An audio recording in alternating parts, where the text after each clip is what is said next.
Hey, welcome to Spring in Wisconsin. Sam here with Our Value Insulators. Today we're going to do something a little bit different. Generally, we talk about insulating, air sealing, things that happen during the build or inside the house. Today we're going to go through a few maintenance tips for the exterior of the home. We're going to talk about some different inspections that you should do as a homeowner. A lot of times I like to do this in the spring and also in the fall. We're gonna go take a walk around my house. I'll point out a few things to look for. Real simple stuff. Some of you out there may have steeper roofs, a little more difficult to access things, and you may not be able to do this, but it's always a good idea to try to figure out how to get this done if you can't do it yourself. Maybe hire the neighbor kid or a local contractor. Come on, let's take a walk and I'll show you what I'm talking about. All right, so from the exterior of the home, basically I'm just gonna do a walk around. I'm gonna look for a few things. I'm gonna look at all my vents, both my vents that take combustion gas and stale air out of the house. I'm gonna look at those hoods and vent systems on the exterior and make sure they're all in working condition. Also, vents that bring air into the house. As I stand here, this walk around is going to just do a full 360-degree path around the house, looking for those things. I'm also going to look at drainage. We're going to stop right here. First of all, we can tell this is the dryer vent. Number one, I know this because it's my house, but also you can see the lint building up on the exterior of the vent here. I just want to look at this, make sure my flapper works, maybe kind of take a look inside of it, see if I can see any lint buildup, or if any lint is holding this from closing appropriately. And as I try this, it looks like it closes really good with a nice hard seal. Pull some lint out of here, clean this out. This generally needs to happen maybe half a dozen times a year with the dryer vent. All right, moving on. This isn't attached to the house, but this is my clean out for my septic system to travel from the house to my septic tank out in the yard.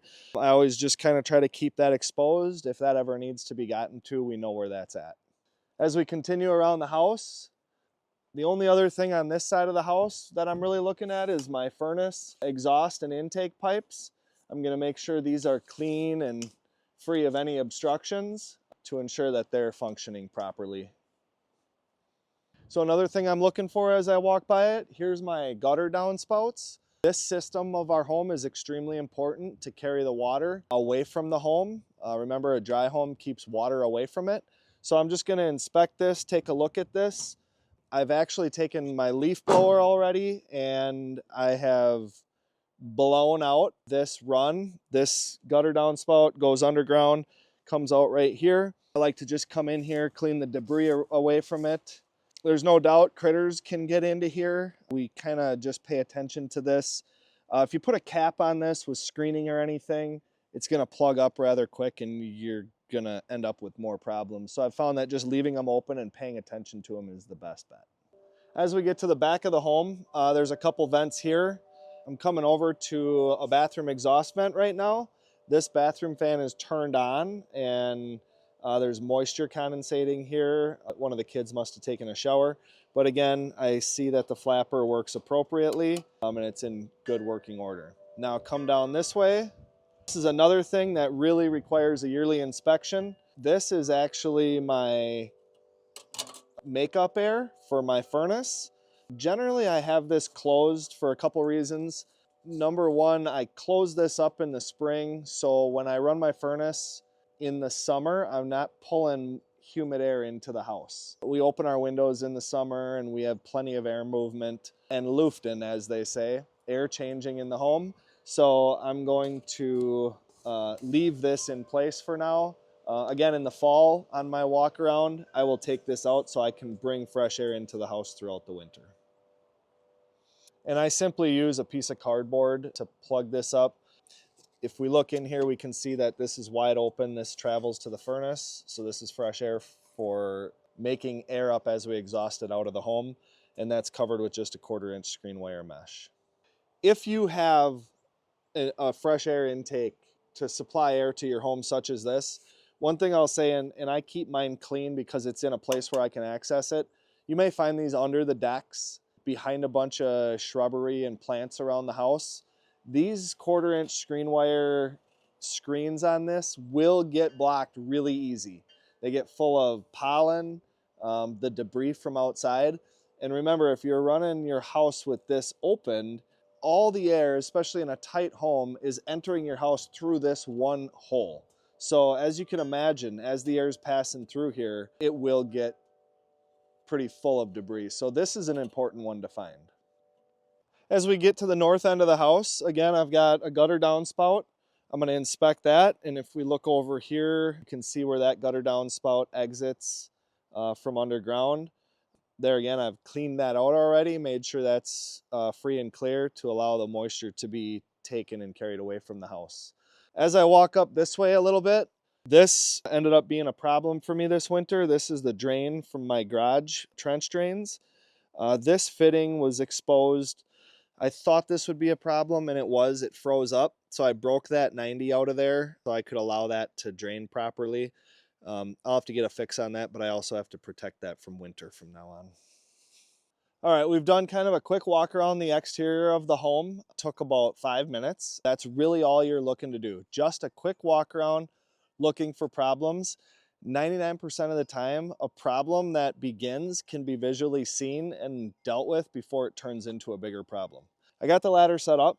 We're going to climb up onto the roof. There's a few things up there that I want to look at and show you guys to be looking for. All right, we got ourselves onto the roof. My roof pitch is about a 512, so this is easy. For me, I do this quite often because I'm really pretty particular about making sure that the first line of defense from the weather is in good shape. A couple things I'm looking at is my valleys. I've already brought the leaf blower up here and cleaned this out.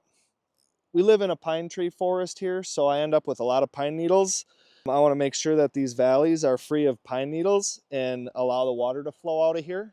Another real common place for a problem are these roof to wall connections. We tend to get a lot of pine needles built up in this here.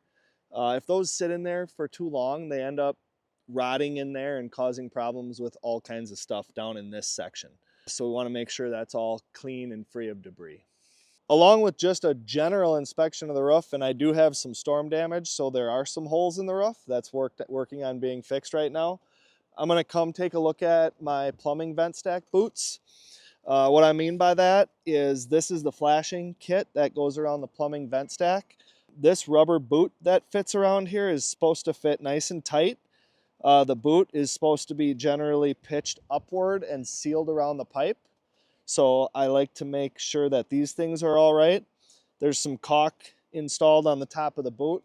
Not necessary. However, if there's caulk here, you want to look at that and make sure that's in good shape.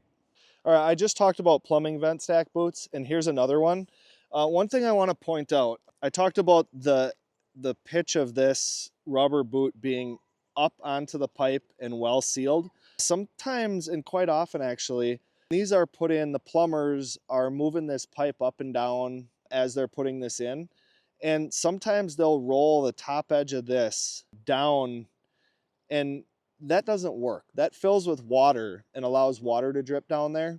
It happens quite a bit. So that's what I was referring to as far as this seal being in the correct position around this pipe. That's going to make sure that's water free for years. Another thing I'm looking at, again, I have a valley here. This one's not a very steep valley, but again, I make sure that's blown out from pine needles.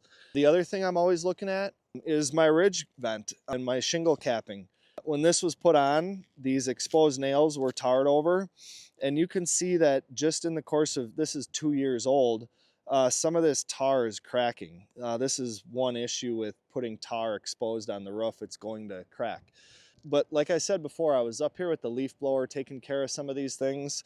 I also like to try to get the leaf blower inside of this. I like to blow air through this.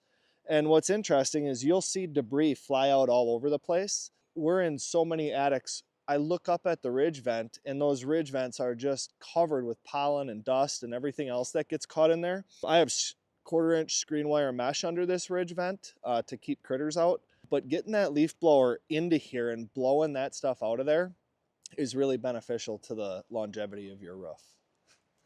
The other day I was up here inspecting things, taking care of things. A couple weeks ago, we had a pretty bad ice storm up here. We live in a pine forest. We have red pine and white pine around here. I've not experienced an ice storm with pine trees. We had a number of trees come down on the roof. When I came up here to take a look at this, I noticed right here there was a branch sticking out of the roof about 3 feet. There's a white pine right next to the house, and lo and behold, that branch had gone right through the roof, didn't penetrate the ceiling. This is the garage, which has OSB on the ceiling. I have a plan to get this fixed, of course, and this is very temporary. But these are things you want to find before it's too late. All right, while doing my roof inspection, I had this installed last fall. This is the heater, a Modine style heater for my garage. Actually, I think it's a Resnor. My contractor who installed this let me know he did a good job and everything was well done.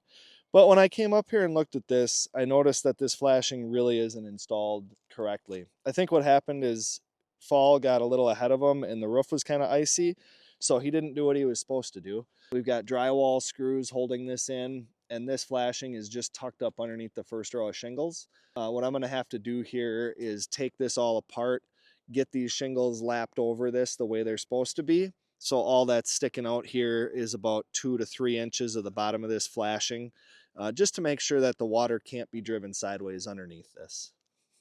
Another thing that I'm looking for when I'm up here, I really like gutter capping, especially in northern Wisconsin. We have leaves and seeds and debris that's always falling on the roof.